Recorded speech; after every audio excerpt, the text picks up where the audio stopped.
దేవుని నామమునకు మహిమ కలుగునుగాక. అనుదిన పరిశుద్ధ గ్రంథ పఠనము జూలై 30. ప్రార్థన. దయగల తండ్రి, కృపగల దేవ, పరిశుద్ధుడానికి వందనాలు, స్తోత్రాలు. మీ కృపలో జ్ఞాపకం చేసుకుని మరి ఒక నూతన దినము మా జీవితాల్లో ప్రవేశపెట్టినారు. మీకు వందనాలు, స్తోత్రాలు ప్రవ్వా. ఈ దినం వాక్యం చదువుతుండగా మీరు తోడుగా ఉండి నడిపించండి. ఎటువంటి డిస్టర్బెన్స్ లేకుండా ప్రవ్వా మీ కృప తోడుగా ఉంచండి. వినిన వాక్యం మాలో ఫలింపు దయచేయండి. వాక్యానుసారమైన జీవితాలు మాకు దయచేయమని, ఆది నుంచి అంతం వరకు మీరే తోడుగా ఉండి నడిపించమని యేసుక్రీస్తు అతి పరిశుద్ధ నామములో అడిగి వేడుకొంచున్నాను నా పరమ తండ్రి, ఆమెన్. ప్రసంగి 9 నుండి 12 అధ్యాయములు. 9వ అధ్యాయము. నీతిమంతులను, జ్ఞానులను, వారి క్రియలను, దేవుని వశమున్న సంగతిని, స్నేహము చేయుటైనను ద్వేషించుటైనను మనుషుల వశమున లేదను సంగతిని, అది అంతయు వారి వలన కాదన్న సంగతిని పూర్తిగా పరిశీలన చేయుటకై నా మనస్సు నిలిపి నిదానింప బూనుకొంటిని. సంభవించినవి అన్నీయు అందరికిని ఏకరీతిగానే సంభవించును. నీతిమంతులకును దుష్టులకును, మంచివారికిని పవిత్రులకును అపవిత్రులకును, బలులు అర్పించు వారికిని బలులు అర్పింపని వారికిని గతి ఒక్కటే. మంచి వారికి ఎలాగునో పాపాత్ములకును అలాగుననే తటస్థించును. ఒట్టు పెట్టుకుని వారికి ఎలాగుననో ఒట్టుకు భయపడు వారికిని అలాగుననే జరుగును. అందరికిని ఒక్కటే గతి సంభవించును. సూర్యుని క్రింద జరుగు వాటన్నిటిలో ఇది బహు దుఃఖకరము. మరియు నరుల హృదయము చెడుతనముతో నిండి ఉన్నది. వారు బ్రతుకు కాలమంతయు వారి హృదయమందు వెర్రితనముండును. తర్వాత వారు మృతుల యొద్దకు పోవుదురు. ఇదియును దుఃఖకరము. బ్రతుకుయుండి వారితో కలిసి మెలిసి ఉన్న వారికి ఆశ కలదు. చచ్చిన సింహము కంటే బ్రతికి ఉన్న కుక్క మేలు కదా. బ్రతికి ఉండివారు తాము చత్తురని ఎరుగుదురు, అయితే చచ్చిన వారు ఏమీయూ ఎరగరు. వారి పేరు మరవబడి ఉన్నది. వారికిక ఏ లాభమును కలుగదు. వారిక ప్రేమింపరు, పగ పెట్టుకొనరు, అసూయ పడరు. సూర్యుని కింద జరుగు వాటిలో దేని అందును వారికిక నెప్పటికిని వంతు లేదు. నీవు పోయి సంతోషముగా నీ అన్నము తినుము, ఉల్లాసపు మనస్సుతో నీ ద్రాక్షారసము తాగుము. ఇదివరకే దేవుడు నీ క్రియలను అంగీకరించెను. ఎల్లప్పుడూ తెల్లని వస్త్రములు ధరించుకొనుము, నీ తలకు నూనె తక్కువ చేయకము. దేవుడు నీకు దయచేసిన వ్యర్థమైన నీ ఆయుష్కాలమంతయు నీవు ప్రేమించు నీ భార్యతో సుఖించుము. నీ వ్యర్థమైన ఆయుష్కాలమంతయు సుఖించుము. ఈ బ్రతుకునందు నీవు కష్టపడి చేసుకొనిన దాని అంతటికి అదే నీకు కలుగు భాగము. చేయుటకు నీ చేతికి వచ్చిన ఏ పనినైనను నీ శక్తి లోపము లేకుండా చేయుము. నీవు పోవు పాతాళమునందు పని అయినను, ఉపాయమైనను, తెలివి అయినను, జ్ఞానమైనను లేదు. మరియు నేను ఆలోచింపగా సూర్యుని క్రింద జరుగుచున్నది నాకు తెలియబడెను. వడిగలవారు పరుగులో గెలువరు, బలము గలవారు యుద్ధమునందు విజయమొందరు. జ్ఞానము గలవారికి అన్నము దొరకదు, బుద్ధిమంతులగుట వలన ఐశ్వర్యము కలగదు, తెలివి గలవారికి అనుగ్రహము దొరకదు. ఇవి అన్నీయు అదృష్ట వశము చేతనే, కాలవశము చేతనే అందరికీ కలుగుచున్నవి. తమ కాలము ఎప్పుడు వచ్చునో నరులు ఎరుగరు. చేపలు బాధకరమైన వలయందు చిక్కుబడినట్లు, పెట్టెలు వలలో పట్టబడినట్లు, అశుభకాలమున హఠాత్తుగా తమకు చేటు కలుగునప్పుడు వారును చిక్కుపడుదురు. మరియు నేను జరుగు దీనిని చూచి ఇది జ్ఞానమని తలంచితిని. ఇది నా దృష్టికి గొప్పదిగా కనపడెను. ఏమనగా ఒక చిన్న పట్టణం ఉండెను. దాని యందు కొద్దిమంది కాపురం ఉండిరి. దాని మీదకి గొప్ప రాజు వచ్చి దాని ముట్టడి వేసి దాని ఎదుట గొప్ప బురుజులు కట్టించెను. అయితే అందులో జ్ఞానము గల ఒక బీదవాడుండి తన జ్ఞానము చేత ఆ పట్టణమును రక్షించెను. అయినను ఎవరునూ ఆ బీదవానిని జ్ఞాపకం ఉంచుకొనలేదు. కాగా నేను ఇట్లా అనుకుంటుని, బలము కంటే జ్ఞానము శ్రేష్టమే గాని బీదవారి జ్ఞానము తృణీకరింపబడును. వారి మాటలు ఎవరునూ లక్ష్యము చేయరు. బుద్ధిహీనులలో ఏలువాని కేకలు కంటే మెల్లగా వినబడిన జ్ఞానుల మాటలు శ్రేష్టములు. యుద్ధాయుధముల కంటే జ్ఞానము శ్రేష్టము. ఒక పాపాత్ముడు అనేకమైన మంచి పనులను చెరుపును. 10వ అధ్యాయము. బుక్కావాని తైలంలో చచ్చిన ఈగలు పడుట చేత అది చెడువాసన కొట్టును. కొంచెము బుద్ధిహీనత త్రాసులో ఉంచిన ఎడల జ్ఞానమును ఘనతను తేలగొట్టును. జ్ఞాని యొక్క హృదయము అతని కుడి చేతిని ఆడించును, బుద్ధిహీనుని హృదయము అతని ఎడమ చేతిని ఆడించును. బుద్ధిహీనుడు తన ప్రవర్తనను గూర్చి అధైర్యపడి తాను బుద్ధిహీనుడని అందరికీ తెలియజేయును. ఏలువాడు నీ మీద కోపపడిన ఎడల నీ ఉద్యోగము నుండి నీవు తొలగిపోకుము. ఓర్పు గొప్ప ద్రోహకార్యములు జరగకుండా చేయును. పొరపాటున అధిపతి చేత జరుగు దుష్కార్యం ఒకటి నేను చూచితిని. ఏమనగా బుద్ధిహీనులు గొప్ప ఉద్యోగములలో ఉంచబడుటయు, గనులు క్రింద కూర్చుండుటయు, పనివారు గుర్రముల మీద కూర్చుండుటయు, అధిపతులు సేవకుల వలె నేలను నడుచుటయు నాకు అగపడెను. గొయ్యి త్రవ్వువాడు దానిలో పడును, కంచె కట్టు కంచె కొట్టువానిని పాము కరుచును. రాళ్ళు దొర్లించువాడు వాటి చేత గాయమునందును.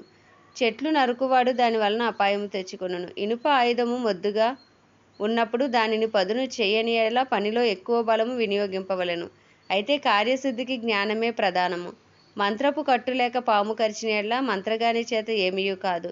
జ్ఞానుని నోటి మాటలు ఇంపుగా ఉన్నవి, అయితే బుద్ధిహీనుని నోరు వానినే మింగివేయును. వాని నోటి మాటల ప్రారంభము బుద్ధిహీనత, వాని పలుకుల ముగింపు వెర్రితనము. కలగబోవునది ఏదో మనుషులు ఎరుగకుండినను బుద్ధిహీనులు విస్తారముగా మాట్లాడుదురు. నరుడు చనిపోయిన తరువాత ఏమి జరుగునో ఎవరు తెలియజేతురు? ఊరికి పోవు త్రోవ ఎరుగని వారే బుద్ధిహీనులు తమ ప్రయాస చేత ఆయాసపడుదురు.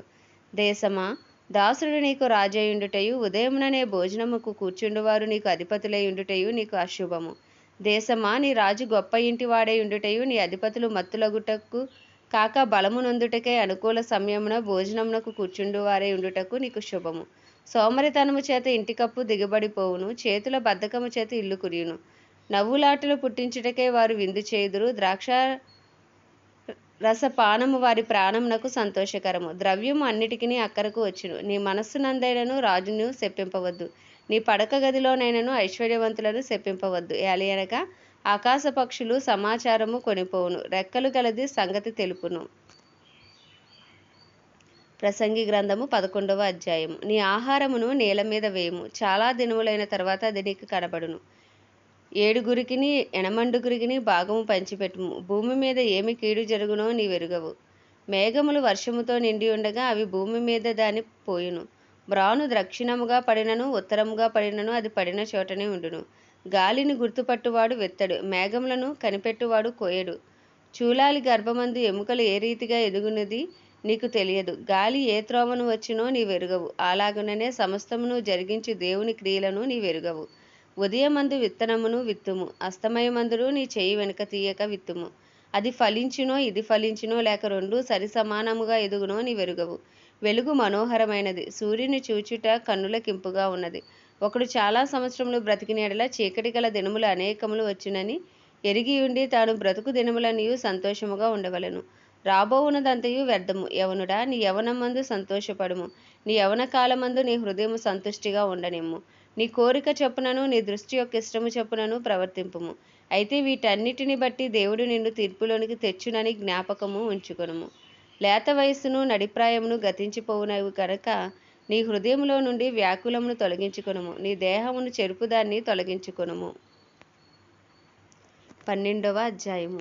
దుర్దినములు రాకముందే, ఇప్పుడు వీటి యందు నాకు సంతోషము లేదని నువ్వు చెప్పు సంవత్సరములు రాకముందే, తేజస్సునకును సూర్యచంద్ర నక్షత్రములకును చీకటి కమ్మకముందే, వాన వెలిసిన తర్వాత మేఘములు మరలా రాకముందే, నీ బాల్య దినములందే నీ సృష్టికర్తను స్మరణకు తెచ్చుకొనుము.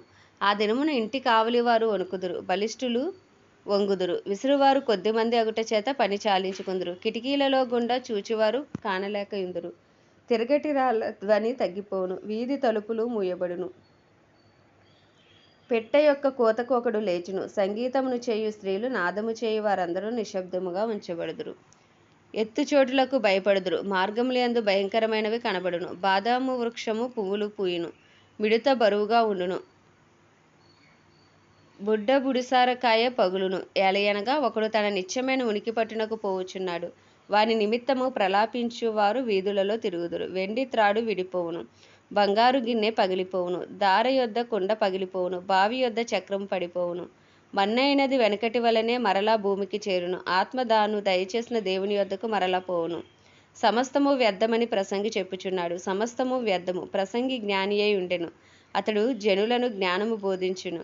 అతడు ఆలోచించి సంగతులు పరిశీలించి అనేక సామెతలను అనుక్రమపరచెను. ప్రసంగి ఇంపైన మాటలు చెప్పుటకు పూనుకొనును, సత్యమును గూర్చిన మాటలు యథార్థ భావముతో వ్రాయుటకు పూనుకొనెను.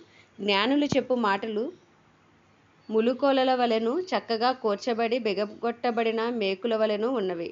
అవి ఒక కాపరి వలన అంగీకరింపబడినట్టున్నవి. ఇదియుగాక నా కుమారుడా, హితోపదేశములు వినుము. పుస్తకములు అధికముగా రచింపబడును, దానికి అంతము లేదు. విస్తారముగా విద్యాభ్యాసము చేయుట దేహమునకు ఆయాసకరము. ఇదంతయు వినిన తర్వాత తేలిన ఫలితార్థమిదే, దేవుని యందు భయభక్తులు కలిగి ఉండి ఆయన కట్టడలను అనుసరించి నడుచుచుండవలెను. మానవ కోటికి ఇదియే విధి. గూఢమైన ప్రతి అంశమును గూర్చి దేవుడు విమర్శ చేయనప్పుడు ఆయన ప్రతి క్రియను అది మంచిదే గాని చెడ్డదే గాని తీర్పులోనికి తెచ్చును. ఆమేన్. దేవుడి పరిశుద్ధ వాక్యము మన వినికిడిలో దీవించునుగాక. ప్రార్థన. దయగల తండ్రి, గొప్ప దేవుడా, పరిశుద్ధుడా, నీకు వందనాలు, స్తోత్రాలు, స్తుతులు చెల్లించుకుంటున్నాం ప్రభా. సర్వశక్తిగల దేవుడవు, సర్వోన్నతుడైన దేవుడవు, జీవాధిపతి అయిన దేవుడవు, మంచి దేవుడవు నాయన. మహిమా ఘనతకు అర్హుడవు, యోగ్యుడవు, పూజ్యుడవు నాయన. కృపను చూపుటకు ఐశ్వర్యవంతుడవు, కృపా సత్య సంపూర్ణుడవు, కృప వెంబడి కృపతో మమ్మల్ని కాపాడుచున్న దేవుడవు తండ్రి.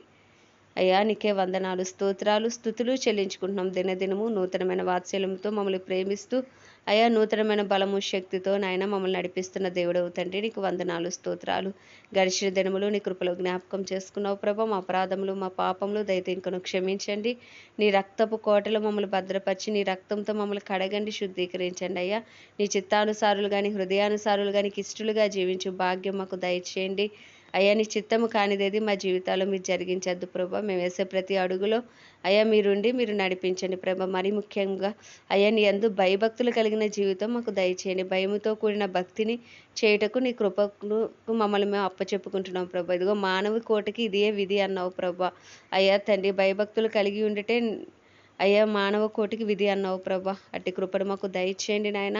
మేము చేసే క్రియలు నాయన అవి మంచివైనను చెడ్డవైనను అయ్యా తండ్రి తీర్పులోనికి వస్తాయన్నావు ప్రభా. తండ్రి నాయన మేము మంచి చేయుటకు కృపను అనుగ్రహించండి. చెడు క్రియలు చేయకుండా అయ్యా తండ్రి నాయన మీరే మాపై నాయన నీ రక్తాన్ని కంచిగా వేయండి ప్రభా.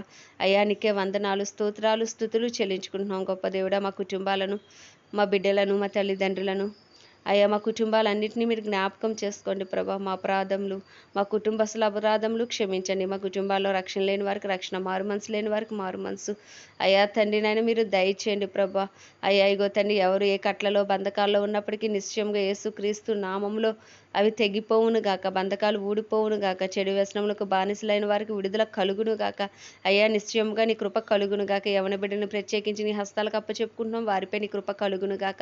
అయ్యా వారిపై నీ రక్తాన్ని ప్రోక్షిస్తున్నాం ప్రభా నాయన. వారి లోకానికి ఆకర్షితులు కాకుండా అయ్యా నీకు ఆకర్షితులయ్యే కృపను మీరు అనుగ్రహించండి. చిన్న బిడ్డల నుంచి వృద్ధుల వరకు అందరినీ పేరు పేరున మీరు జ్ఞాపకం చేసుకోమని ప్రార్థిస్తున్నాం ప్రభా. ఇరుగు పొరుగు మా పట్టణాలు, ప్రాంతాలన్నింటినీ జ్ఞాపకం చేసుకోండి. క్రైస్తవులందరినీ ప్రత్యేకించి నీ హస్తాలకు అప్పచెప్పుకుంటున్నాం ప్రభా.